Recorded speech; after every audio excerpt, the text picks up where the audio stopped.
So we'll talk today about IPP. Tomorrow I have stuff on the artificial sphincter.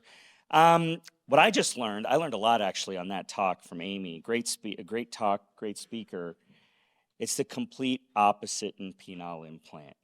Size matters, but in the opposite direction. I was hearing how smaller scopes and smaller baskets are all the thing. Show me a penile implant patient that doesn't want the biggest device possible. So for the purposes of today, I figured, the area of controversy perhaps, and you have a lot of people in the penile implant space that manage this condition very differently, the concomitant condition of refractory erectile dysfunction and Peyronie's. So I'll spend a few minutes hopefully trying to talk that through and convey how I think about that problem. All right, so here are my disclosures. It's no secret, Peyronie's comes in all shapes, sizes, forms, and length. And I've yet to meet a Peyronie's patient that doesn't talk about their length. And most Peyronie's patients, let me just see a quick show of hands. How many people manage Peyronie's in their practice here? Great. How many people here do penile prosthesis in their practice? There you go. So there's a fair number of you, I think, that could probably relate to all of what I'm about to say. I've never met a Peyronie's patient that's very happy, right? Most of them are very bothered, probably why they end up at a urologist's office. And I will give full disclosure. I think the way Peyronie's has evolved over a period of maybe 10 to 15 years is now most of the treatments for Peyronie's, I think, have been not necessarily replaced, but I think they've been supplemented with office-based treatments like collagenase. So collagenase is a mainstay therapy that's not going anywhere. And that's not exactly what the purpose of the next 15 to 20 minutes is. The purpose of the next 15 to 20 minutes is to talk through some of the surgical nuances that come up in more complex patients. So we do anything related to genital or curvature, we do. So that might be sort of a plication type procedure, a plaque incision, a micro incision with neurovascular bundle mobilization. There are people with congenital curvature. That's not Peyronie's. They don't have a plaque. They have like a corporal disproportion in that. We might do a corporal rotation maneuver on the bottom right.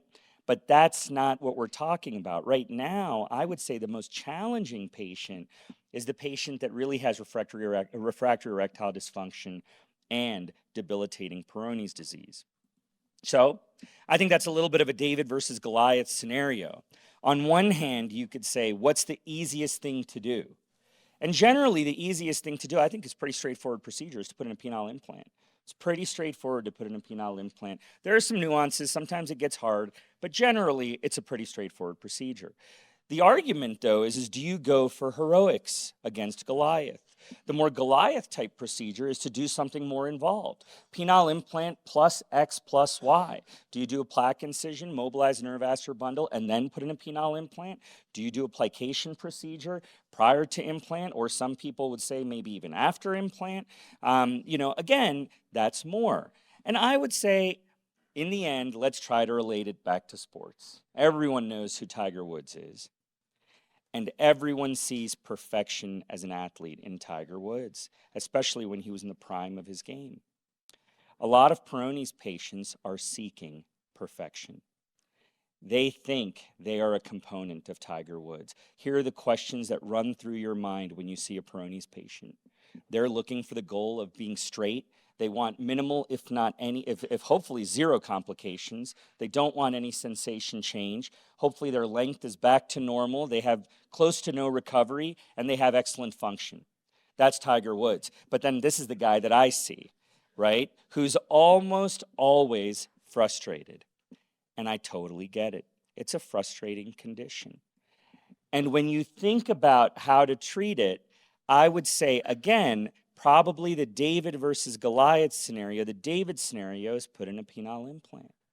And then there are all these sort of extras that you could do that are often talked about, debated. I'll spend a few minutes sort of talking through each of these, whether it's modeling, plication, or plaque incision. And if I were to summarize it in a different way, I would call one doing nothing, because putting a penile implant in is pretty straightforward. And you don't need to do anything additional, perhaps. Another could be doing something, or you do everything. And doing everything would be, a lot.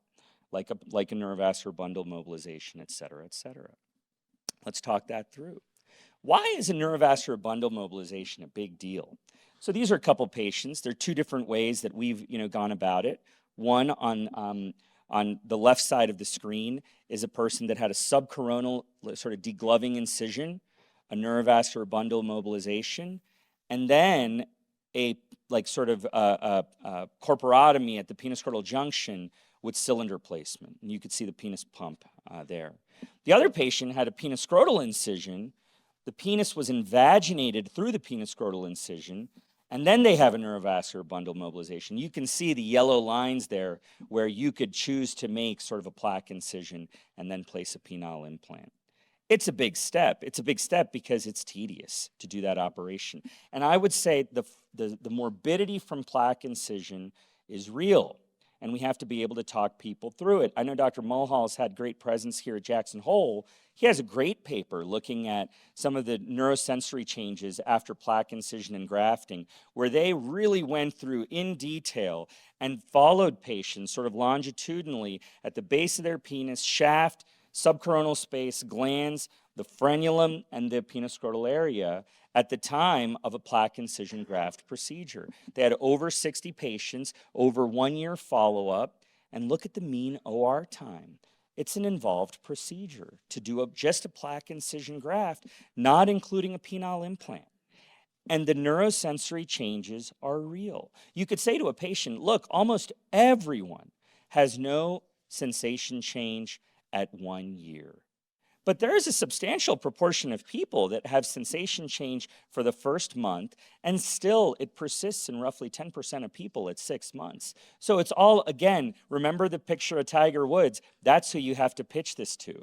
You have to pitch it to someone that has very high hopes and dreams about their penis. So I would say most patients recover their sensation. It takes a long time, though. It also comes with what I call surgeon morbidity, because that series talks about it. And I would say for us too, you have to be able to do a plaque incision neurovascular bundle mobilization, and then you got to put a penis implant in.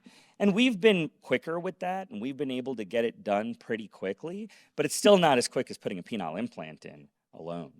Right? And so what do you get for that, and why do you necessarily do it? In the non-implant receiving patient, if it's just, sort of run-of-the-mill Peyronie's that's severe, these are the cases generally you would reserve plaque incision for, right? Devastating curvature, greater than 60 degrees, a hinge deformity, substantial hourglassing, substantial fibrosis, that sort of thing. And I would say, though, if you're getting a penis implant, maybe the bottom two, a hinge deformity and substantial hourglassing, alone can be managed with, quote unquote, doing nothing. Place the implant. Maybe someone with substantial curvature that's devastating, I say, greater than 60 degrees, an IPP alone may not suffice for that person. So let's look at the index case. You have a patient like this. This is an artificial erection. And the question is asked, what do you do for this person? Place the implant, model it, plicate it, or graft it, then implant it. And I would say, in prosthesis, I know plenty of people that would argue A, B, or C for that. And I would say, like I've said before, at Jackson Hole, it's urology. Anything you do is right. There are plenty of people that would argue either or other. And I would say, let's just understand what we're arguing and why we're arguing it. So with modeling is basically a maneuver to try to get the penis straighter.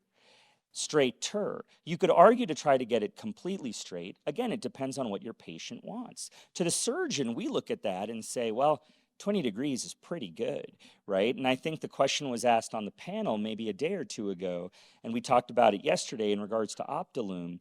What patients want is really the goal, right? We want to be able to sort of deliver a treatment that aligns with what our patients want, and this is a tough patient population. What exactly is modeling, though? Modeling is where you forcibly break the penis when it's erect, maximally erect, in a direction opposite the curvature while protecting the glands. And you might think, again, we're innovators in urology. We came up with this idea.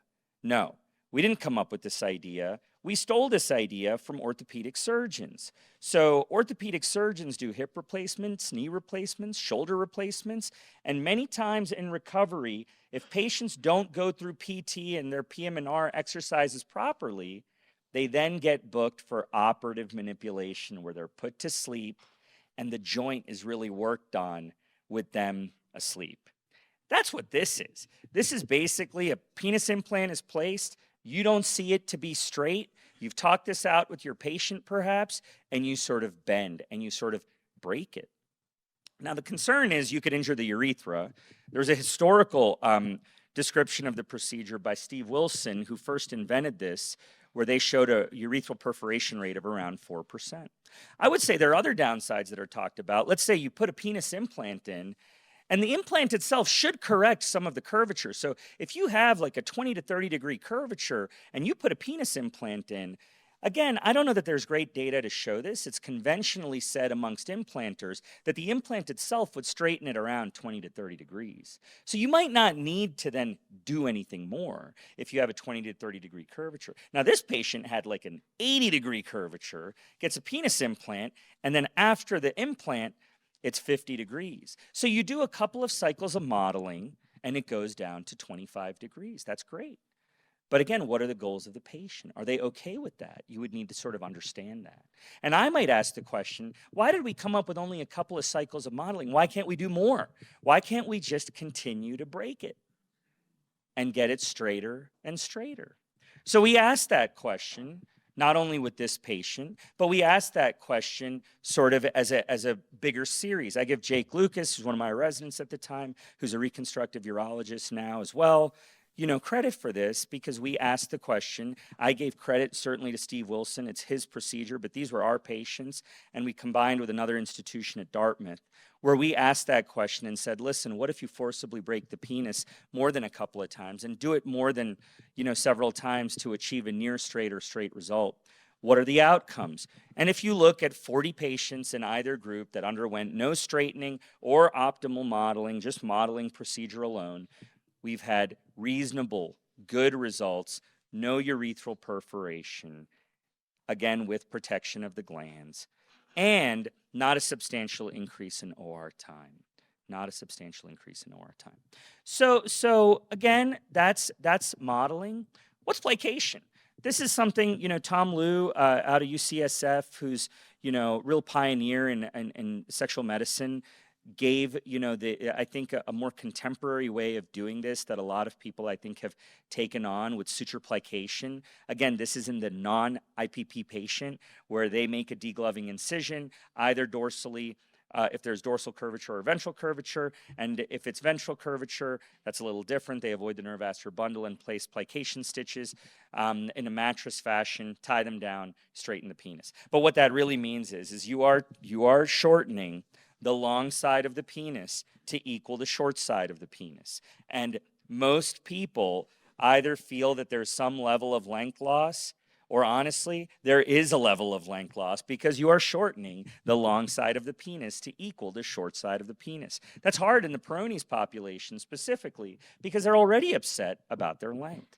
It's hard in the penile implant population because, again, size matters. I've yet to meet a penis implant recipient that feels after penile implantation that their penis is magically longer. I think all the folks here that raise their hand, show me that patient, that person's my hero. All right. So plication, I would say, again, then I think advanced more by Al Mori. The concept was that you can maybe just do a little bit of a window incision. You don't need to do a degloving type incision. But the bottom line is, what are the goals of the patient? You can effectively correct people with plication. And we've shown the same thing. You can make a small window incision with plication. If you really look at this and think about it, it comes back to length. As I said, penile implant recipients have a perception of decreased length. And the reason it is probably is a decrease in length. The concept of prosthesis is to place an implant in a stretched penis. most men sort of grow a little bit of a natural erection, and it doesn't correlate to their stretched length size. Penis implant correlates to your stretched length size, not necessarily your grown length after an erection. And so in the Peyronie's patient, it's a little bit of a double whammy. You're getting a penile implant and you're doing a tunicle plication necessarily. So I personally am less in favor of doing plication because of the length issues that come with it. And so how much are the length issues that come with it? Tom Liu's series, really exhaustive, looking at historic data as well as contemporary data, and a large proportion of people really feel that penile shortening, is a major sort of issue with plication. So how are the best penile implant questions answered? I said it on the panel yesterday. We're a little behind with, in terms of how we ask our questions in oncology versus reconstruction. We've coalesced now over the years sort of a multi-institutional partnership in prosthesis. It involves sort of coalescing high-volume implant surgeons to pool data. I give credit, Dr. Burnett's also shared with us some of this. Here are some of the collaborators, some of the originators of the idea along with me. These three folks here have really helped push this forward. And we've asked over the past several years really critical questions that takes thousands of patients to answer the question. And so we have just under 6,000 patients now that we've sort of looked to try to make some meaningful changes in how prosthesis questions are managed. Peyronie's specifically was something that our pump group looked at. We tried to really characterize patients with curvature that undergo prosthesis that have nothing done, plication, grafting, modeling. Look there, 373 patients undergo modeling. So that alone is a little bit of a surgeon bias. Most of the surgeons, high volume surgeons, this is an international cohort. We have people from all over the globe that participate in this, but also are biased towards modeling. And when you look at sort of some of the data behind that, and you look at the degree of curvature correction, the top curve, this one, is grafting. So that's really for the most severe curvatures. But generally, the other box plot curves really demonstrate that the degree correction is basically similar between plication, modeling, or doing nothing, right? Truly doing nothing. So, as I look at it, let's sort of summarize. Length is always an issue in the penile implant recipient. With plication, I think it's a little more of an issue because you're sort of shortening the tunica on the opposite side of the affected.